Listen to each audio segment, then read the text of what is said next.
Right. ప్రతి సంవత్సరం లాగా ఏడాది కూడా శ్రీరామనవమి శోభయాత్ర జరుగుతుందని ఎమ్మెల్యే రాజాసింగ్ అన్నారు. ఏడాది కూడా చాలా వైభవంగా జరుపుకోవడానికి శ్రీరామనవమి శోభయాత్ర మొత్తంగా రూటు ఇన్స్పెక్షన్ చేశారు. ఇక ఈ రోజున నిర్వహించే ర్యాలీలో మాకు ఎలాంటి ఇబ్బందులు కలగజేసినా ర్యాలీ ఆపే ప్రసక్తి లేదని కూడా స్పష్టం చేశారు రాజాసింగ్. శోభయాత్రలో పాల్గొనే భక్తులకు ఎలాంటి ఇబ్బందులు కలగకుండా ఉండేందుకు తగు చర్యలు తీసుకునేందుకు కూడా పోలీసులకు ఫిర్యాదు చేసినట్లు వెల్లడించారు.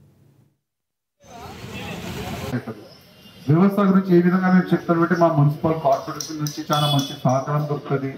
అదేవిధంగా వేదికలు వేసి భోజన వ్యవస్థ చేస్తారు, వాటర్ వ్యవస్థ చేస్తారు, చాలా మంచి వ్యవస్థ చేస్తారు. వాటి హ్యాపీ ఫీల్ అవుతారు. అరే మా దగ్గర అట్లాంటి జరగవు, మేము కూడా నెక్స్ట్ అదే విధంగా అందరికీ రిక్వెస్ట్ చేస్తామని ఒక మంచిగా సందేశం కూడా వాళ్ళు ఇస్తారు.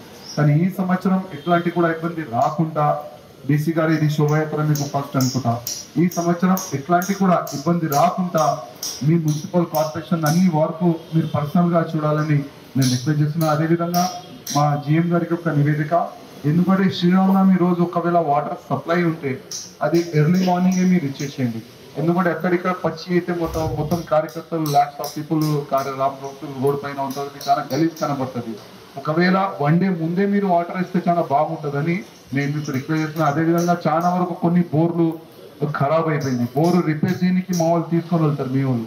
అది వారం 2 నెలలు 3 నెలలు 6 నెలలు అట్లాంటి బోర్లు పవర్ బోర్